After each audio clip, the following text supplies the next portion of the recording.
Hey everyone, welcome to Arts and Crafts with Tammy.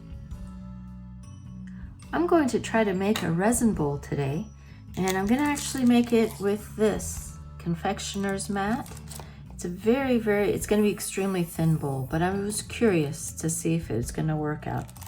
So let's go ahead and give it a try. I'm going to grab all my stuff and we'll get going.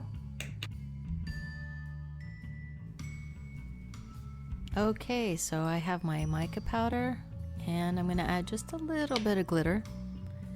Mix it all up. And I'm going to spread it here and try to cover as much as I can.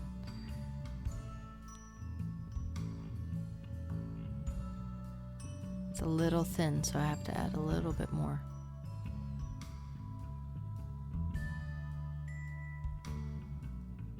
And here we go.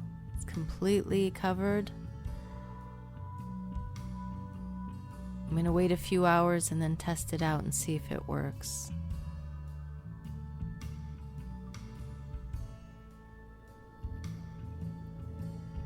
You can see all the glitter in there.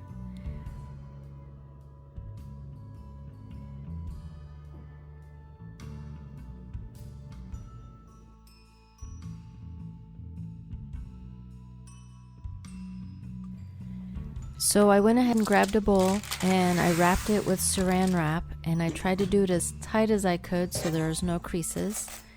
And then I'm testing right now the resin to see if it's going to drip or not. So I'm actually going to be flipping it the other way, not keeping it this way. But I left it like this just to see. It actually did start running, so I had to wait a few more hours. I didn't have this on videotape. I'm not sure why. I think I got a little too excited. I flipped it this way and slowly got the resin off. But when I did that, it wasn't even on here. It was kind of off like this. So I took all the saran wrap off and then moved it and then put it back onto here as best as I could. Unfortunately, because of that, I got some wrinkles, and I will show you.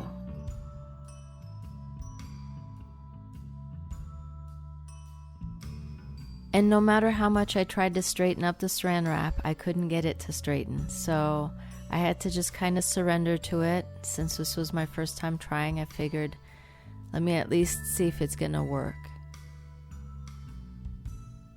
And here's my final project. As you can see, it's pretty wrinkled up, especially on the inside. But at least now I know what to do, how to do it. So the next time, this is actually a little bit more of a plate than it is a bowl, but it's also very soft. I actually let it dry for a good 2 weeks and it's extremely soft, and that's because it's so thin, but it actually bounces back to the same shape. So it doesn't lose its shape. Just have to be careful when you're using it. But other than that, it was worth a try. I'm going to keep experimenting with resin and see what I can do with it. I hope this gives you ideas and inspiration, and I hope you enjoyed this video. If you'd like to get more ideas, subscribe and hit the notification button, and I'll see you on Wednesdays. In the meantime, happy crafting!